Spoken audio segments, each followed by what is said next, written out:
Welcome to Understand the Math. I'm going to show you exactly how to simplify this trig expression.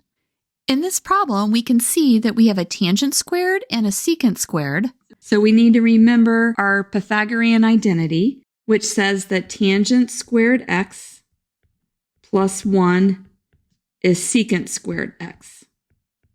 Let's solve for tangent squared. So we can write tangent squared x as secant squared x minus 1 and plug this into our numerator.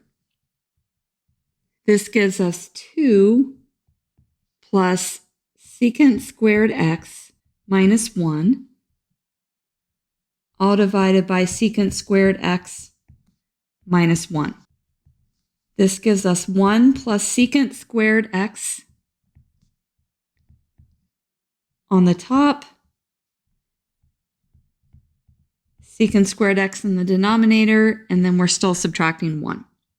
We have two terms, and we can get a common denominator. Our common denominator is going to be secant squared x. So our numerator looks like 1 plus secant squared x over secant squared x, and then our 1 will change to be secant squared x divided by secant squared x.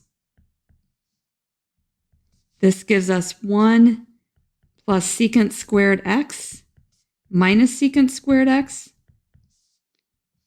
all divided by secant squared x, which is 1 divided by secant squared x. And we know that 1 divided by secant x is cosine x. So our answer can be written as cosine squared x.